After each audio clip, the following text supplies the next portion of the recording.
Kraft presents The Great Gildersleeve. You bet.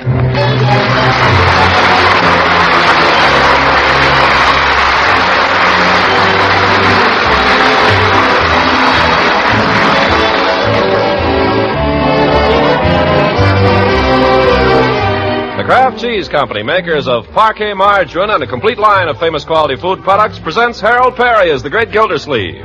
Kraft brings you The Great Gildersleeve every week at this time, written by John Whedon and Sam Moore, with music by Claude Sweet.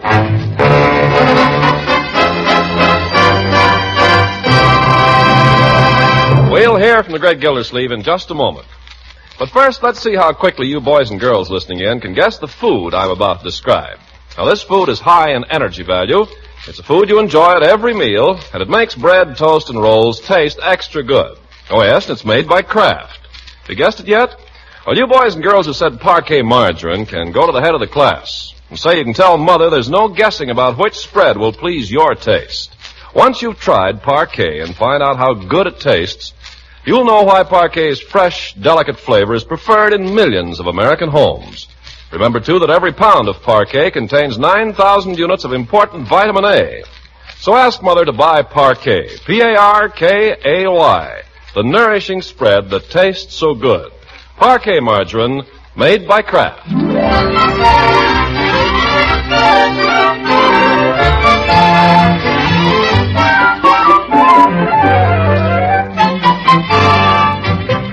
Now let's see what goes on in Summerfield. Ah, yes, in the society column of the Summerfield Indicator appears this item. Hi-ho! The post-Lenten social season is in full swing these days, and everything is gay. One of the highlights of the season occurred last evening at the charming home of prominent Mrs. Leela Ransom, who supported the war effort with an informal reception and buffet supper in honor of prominent Mr. But we're getting ahead of our story. Let's go back a day. Let's go back a day and up one flight to the bedroom of Throckmorton P. Gildersleeve, where that prominent figure finds himself cornered by his niece and nephew. How about it, Unc? Yes, Uncle Mort, how about it? You've been putting it off and putting it off. You said a week ago, you promised. And this is the day they're collecting the clothes. The high school's sending a truck around. Now, just a minute. One at a time. I ask him first. I get the most. You do not. We divide it evenly. I don't see where you get Well, off I am entitled just exactly Hit, there. one at a time, one at a time. Mr. Gildersleeve. One at a time.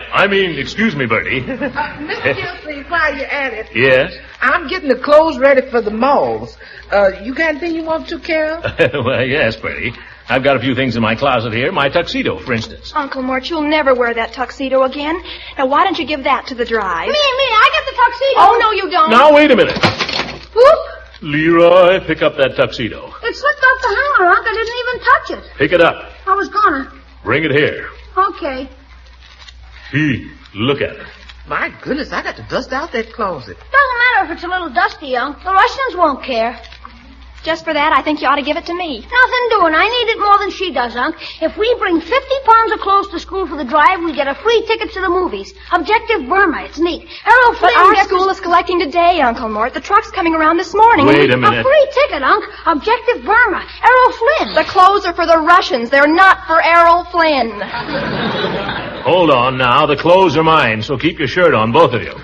I'll decide what's to be done with them. But, Unc, if I bring 50 pounds to school, I get a free ticket to the movies. I heard that, Leroy. Objective Burma. I heard that, too. Errol Flynn. I know. Bertie, Yes, sir. take the tuxedo downstairs, hang it on the line, and air it thoroughly. Then put it in mothballs. Oh, Uncle Mort, you'll never wear it. Well, what about it, Mr. Gildersleeve? Take the tuxedo downstairs. Yes, sir.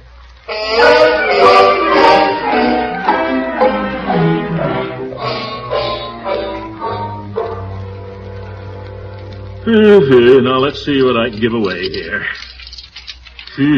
Ought to have a light put in this closet. I can't even... Take it easy, Unc. Too many hangers in here. Too many clothes. Got a good mind to give them all away. Here, take this, somebody. I get that, Marty. Gave it to me. I get it. Nobody gets it till I see what it is. It's your old army uniform. Oh, I can't let that go. Now, Uncle Mort, what possible use is that? My dear, this war isn't over yet. No, but it will be the day they take you. What?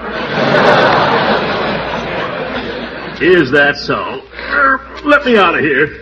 Just for that, young man, Marjorie gets the uniform. No fair. You can have the next thing. How about this, Uncle Mort? Those are my golf knickers. But you never play golf. Well, I might. Have to beat Judge Hooker every so often just to keep him in his place, the old goat.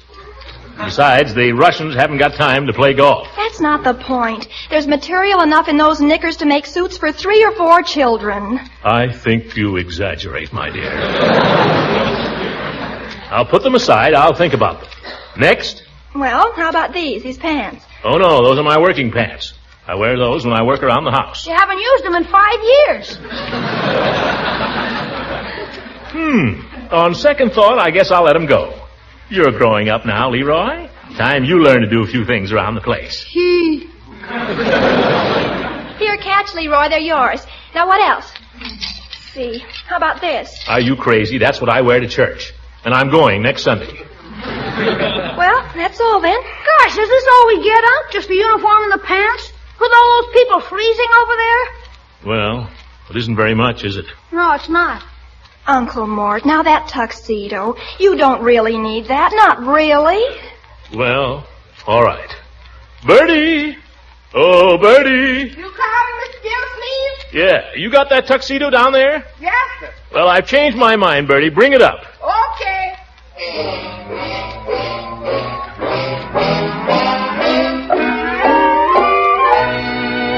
This is Mr. Gildersleeve.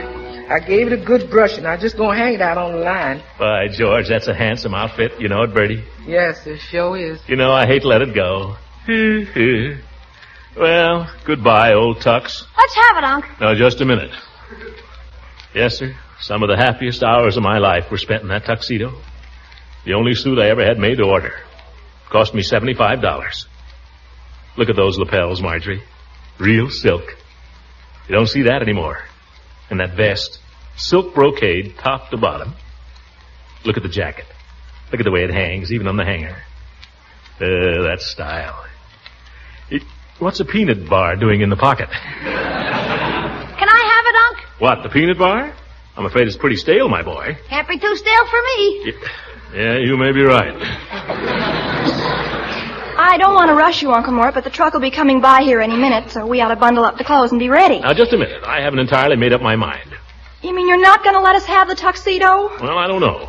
Cost me $75. I don't care what it costs. You never wear it and you don't need it. Not the way the Russians do. Confound it, what do the Russians want with my tuxedo? It isn't just the Russians. I suppose Stalin is going to wear it to state functions. I suppose he needs it to go to San Francisco. Stalin isn't going to San Francisco. Well, neither is my tuxedo. Bertie, take it down again and hang it on the line. Up and down, up and down. Take it away, bring it back. I declare this house gets crazy all the time. Oh, my goodness, now what's that? Doorbell. I'm coming. All day long, up and down, up and down. Yoo-hoo, anybody home? Oh, it's Mrs. Ransom. Hey, wait a minute, Bertie, I'll go. Uncle Mort, what about the tuxedo? Can we have it? Oh, yeah, don't bother me now.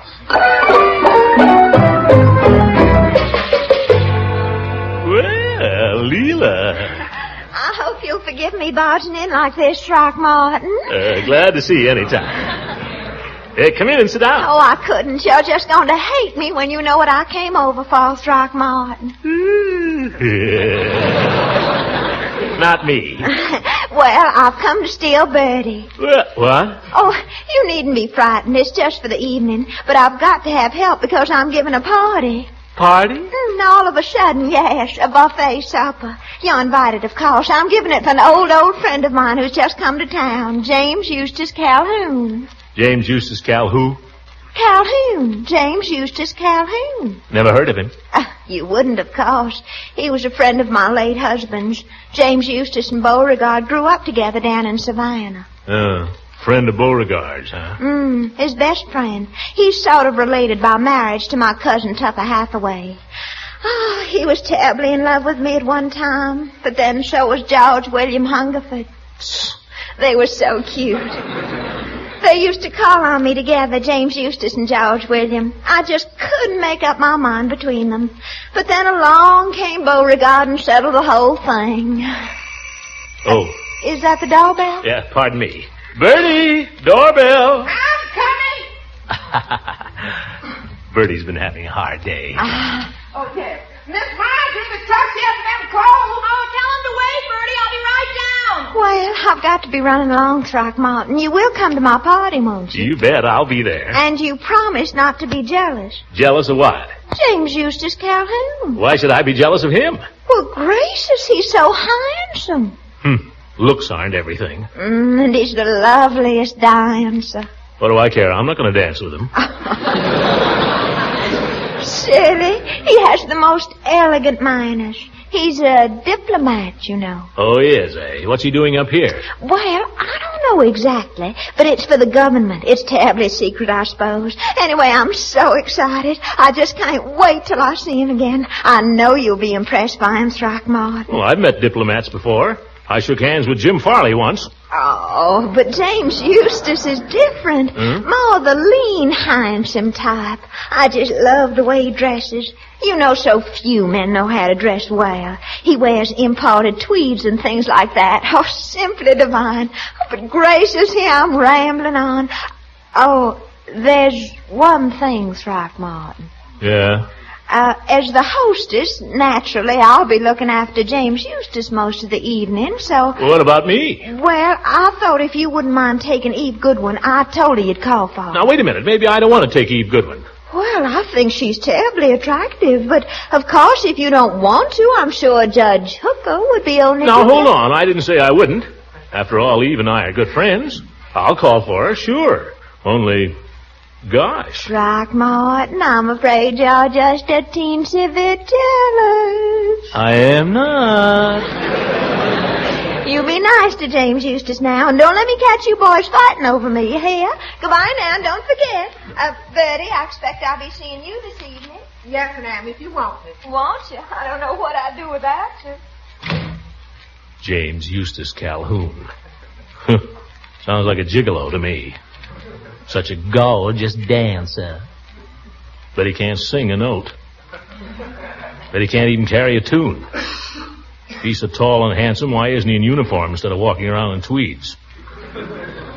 Thinks he's such a fancy dresser. Why, George, I could show her and show James Eustace. Uncle Mort, are they still there? Is who still where? The men with the truck for the clothes drive. They're waiting out here. Oh, thank goodness. Hey, wait, Bertie, stop her. Miss Marjorie, your uncle wants you. What does he want? Bring back that tuxedo. But Uncle Mort, you promised. The Russians. Don't worry about the Russians. They're the best dressed people in Berlin right now.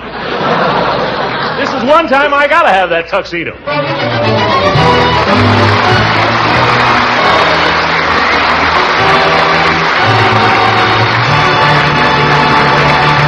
The great Gildersleeve will be with us again in just a few seconds. You know, most American families are big bread eaters, and if yours is a family of average size, they may eat as many as 6 loaves of bread a week. Now, that adds up to a lot of slices, and it can add up to a lot of good eating enjoyment, too, when you spread slices of bread and toast and sandwiches with delicious Parque margarine. Parque's fresh, delicate flavor really satisfies, makes bread rolls, pancakes, and waffles taste so good you'll want to eat more. And as for good nutrition, listen to this. Economical Parquet is actually one of the best energy foods you can eat.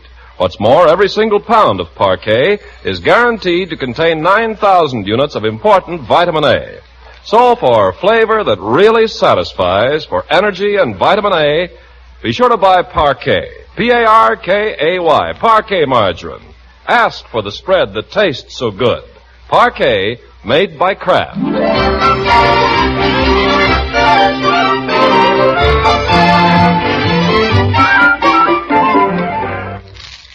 Now let's get back to the great Gildersleeve, who's donned his finery and is now on his way to Leela Ransom's party. In a few moments, he'll be calling for Miss Eve Goodwin, but first we find him stopping off at Peavy's drugstore for a cigar. Oh, pardon me, Peavy's pharmacy.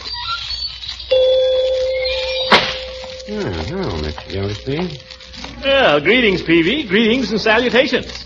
I judge from your get-up you're going to some kind of a party. What do you mean, get up? Yeah, a tuxedo and boiled shirt and a brocaded vest. Are those pearl studs on the vest, Mr. Gildersleeve? Well, mother of pearl. Pearl's a little ostentatious. I say. Is this a meeting or just a social affair? Oh, purely social, Peavy. Mrs. Ransom is giving a reception for some bigwig from Washington. I guess he wants to impress it. You know how these fellas are. They'd rather dress than eat. Oh, no, I didn't say that.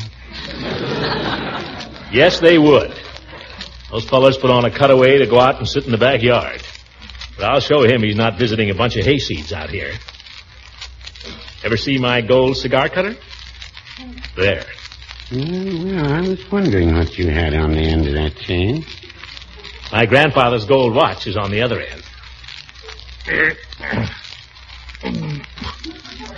Doesn't keep time anymore, but it looks, well, substantial. Well, it looks substantial, all right. Must weigh a pound and a half. Where'd you get the walking stick, Mr. Gildersleeve? It's quite some time since I've seen a gold-headed cane. Belonged to my great-uncle Albert. The gold knob's a little loose, but it stays on if you know how to hold it. Yeah, maybe a little mucilage would help. No, not necessary. I'll put the knob in my pocket when I get there. Let's see, what did I come in here for? Oh, yes, cigars. I want the most expensive cigars you have, Peavy. That's it? You mean the fee for half? Is that the best you can do? Well, no, but that's as high as you've ever gone, Mr. Gildersleeve. I'm establishing a new ceiling, Peavy. The sky is the limit. Well, I've got a cigar here that costs 50 cents straight. How does it look to you? No band. No, sir. This particular cigar doesn't carry a band. Well, then how's anybody going to know it cost 50 cents? Well, I could tie a little price tag around it. What? No, don't try to be funny, Peavy. Just give me 6 of those 3 for half. Then I'll know where I stand, and so will everybody else. Yes, sir. That'll be $1 plus the tax. I'll just put them in my cigar case. That's very handsome. Leather. This part here is gold-filled. You don't say. $1 plus the tax, Mr. Gildersleeve. I'm trying to get the money, Peavy. Got my change in my watch pocket here. If I can... Maybe if you took your gloves off, you could... You charge it, Peavy. That charge it shall be. Well, have a good time, Mr. Gildersleeve. I will, Peavy. I'll be the belle of the ball and the queen of the May. Queen of the May. Looks like a monkey on a stick.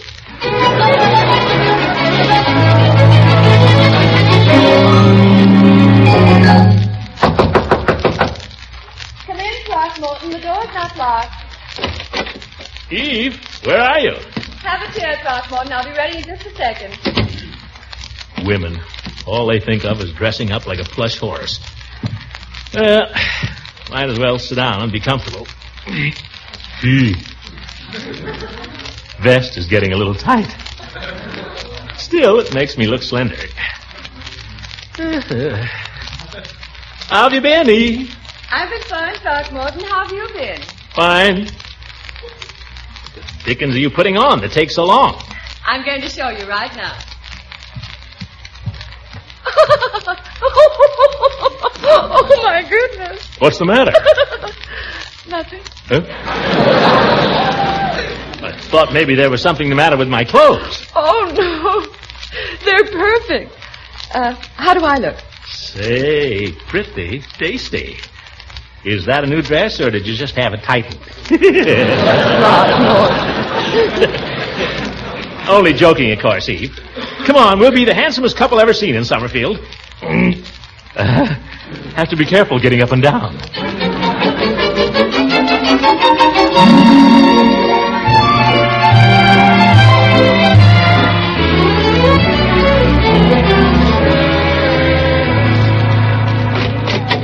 Good evening, Mr. Gildersleeve. Evening, Miss Goodwin. Well, hello, Bertie. Fancy finding you here. Good evening, Bertie. May I take your wraps, folks? The drawing room is right to the left. Drawing room? It's the parlor. Oh, yeah. Why, darling, how lovely. Throckmorton, what on earth have you got on? Come here, everybody, and look at Throckmorton. Leela. Well, well, Gildy, you look just like a waiter. What's the matter, Judge? Don't you own a tuxedo? I'm afraid you're the only man that's dressed up, Throckmorton. I am? What happened to the diplomat? Oh, my land, aren't I terrible? Here we are all standing out here, and my guest of honor's all by himself in the drawing room. Come in, everybody, and meet him. Come on. You suppose that's the fellow, Eve? He's the only stranger inside. An old tweed suit. Ha! Well, come here and meet Mr. Calhoun, Eve. Miss Goodwin, Mr. James Eustace Calhoun. How do you do? I'm totally charmed, Miss Goodwin. Oh, brother. And Mr. Gildersleeve, Mr. Calhoun, and Mr. Calhoun's from Washington, Throckmorton. I know. How do you do? I'm proud and happy to meet you, sir. I understand you're in government yourself, sir. Government? Oh, yes. I'm a servant to the people like yourself, Mr. Calhoun. Government service is a tradition in my family, Mr. Gildersleeve. Wasn't your grandfather a governor, James Eustace? On my mother's side, yes, Leela. Well, my grandfather was a deputy sheriff. I see. Won't you ladies have a chair?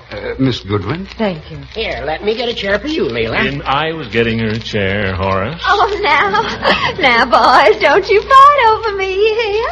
Oh, I wonder if y'all would excuse me a minute. There's something I forgot to ask my maid. Certainly. Oh, now, don't get up, James Eustace. I'll be right back. Charming woman. Charming. Summerfield seems to have more than its share of charming ladies, if I may say so, Miss Goodwin. Oh, is that the diplomat speaking, Mr. Calhoun? The diplomat? Mrs. Ransom tells me you're with the State Department down in Washington. Well, not exactly. I'm in the personnel division of the WVD. Oh? What's that? One of the war agencies. Most of our work is confidential. Oh, it must be awfully interesting. It is, ma'am. I'd love to hear about it. It's not as interesting to me at the moment, ma'am, as you are. Could I have the pleasure of dancing with you? Oh, I didn't know there was dancing. We've rolled up the rug in the dining room, and the phonograph is in there, if you do me the honor. Well, that sounds lovely. You'll excuse me, Throckmorton. Oh, sure. Don't get up. I wasn't. Oh. Hurry back, Eve. I shall return your lady unharmed, Mr. Gildersleeve. Just wants to show off what a good dancer he is. How do you know he's a good dancer? Leela says he's a regular Vernon Castle. I'd know anyway. All these slick fellows that talk that way are good dancers. I hate them. Look at him. Bowing and smiling. And wearing an old tweed suit.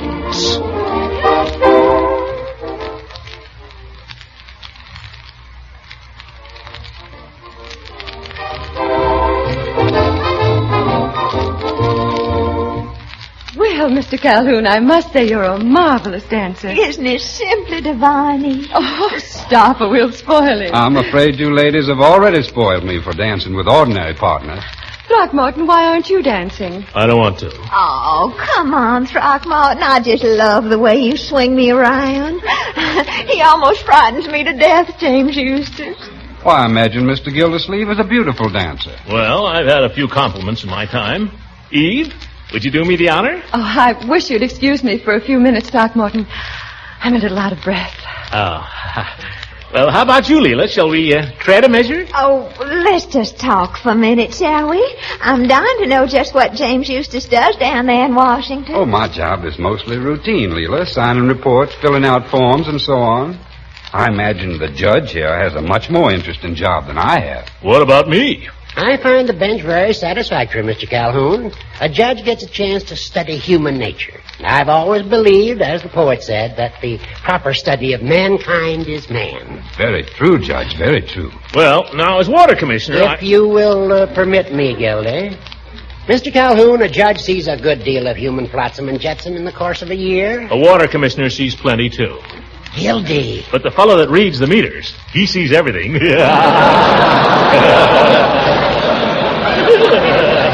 I was about to tell Mr. Calhoun of an interesting case that came up in the winter term. Oh, Horace. How would it be if I'd sing, Leela? As long as everybody's too tired to dance. God, mercy, I'm not tired, Throckmorton. Well, Come on, James Eustace, let's dine, shall we? Your wish is my command, Leela. How about a lovely romantic waltz this time? I always love waltzing with you.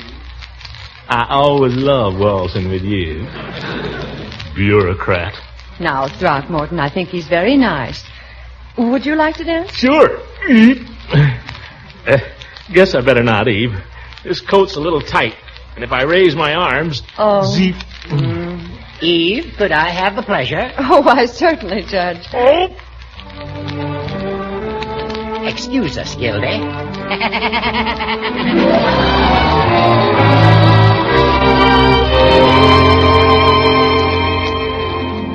I don't know whether I mentioned it, Mr. Calhoun, but I sing a little. That's a grand gift, Mr. Gildersleeve. I envy you, sir.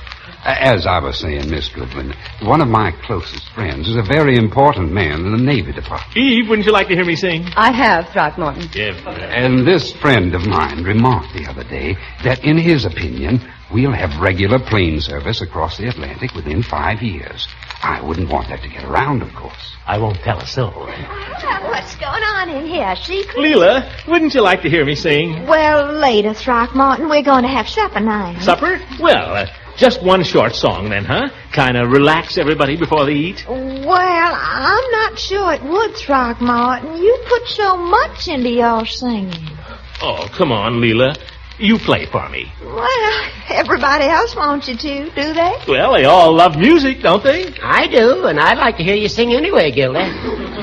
I'd rather hear you than listen to any more of Calhoun's conversation. Yeah, well, thank you, Judge. Ladies and gentlemen, Mr. Throckmorton P. Gildersleeve has consented to favor us with a vocal selection. Well, that's just fine. He'll be accompanied at the piano by our charming host. How lovely. I shall endeavor to present the dramatic ballad, Chloe. Leela? Yeah. That's a very good key. Chloe. Oop. Mother of pearl stud. Grab it, Horace. Chloe. I've got it, Throckmorton. Someone calling, no reply. Nightshades fallen, hear him sigh. Chloe. Throckmorton, it went down my dress. Chloe. Oh! Is that another stud? No, that was a pants button. I'm going home and change my clothes.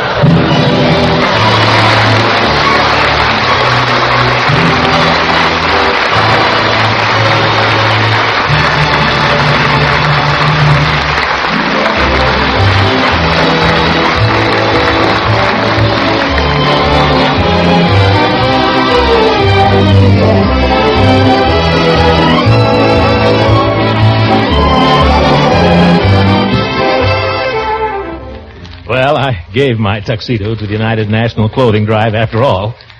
And then I found they don't want tuxedos. So I'm stuck with it.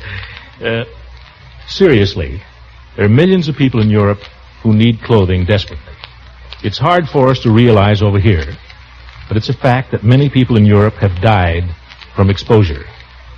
So go through your closets, dig out the stuff that's still good, that you don't really need, and turn it in to the local committee of the United National Clothing Collection. Ask yourself, what can I spare that they can wear? And then give generously. Good night, ladies and gentlemen.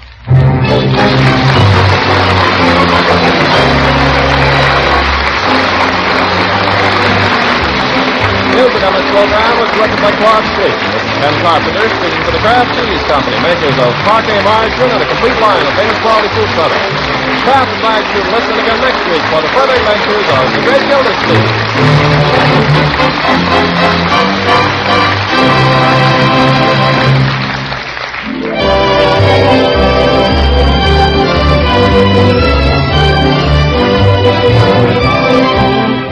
Now, a wonderful help in menu planning. It's Pabstet, the delicious golden cheese food. The cheese food that's so nourishing, so easy to digest, so useful in 100 appetizing ways. For a tempting main dish, blend Pabstet's mellow cheddar cheese flavor into nourishing, economical macaroni and au gratin dishes. Or melt Pabstet into a smooth, luscious cheese sauce to pour over vegetables, hard-cooked eggs, chicken, or fish. For lunchbox sandwiches or after-school treats, spread delicious Pabstet on graham crackers or between layers of white or whole wheat bread. There's actually 100 different ways to please your family with Pabstet. And remember, Pabstet supplies many important food elements: muscle-building protein, milk minerals, vitamin A, and the important vitamin called riboflavin. So for delightful menu surprises, buy wholesome, nourishing Pabstet. Whenever you can, serve this delicious golden cheese food, Pabstet.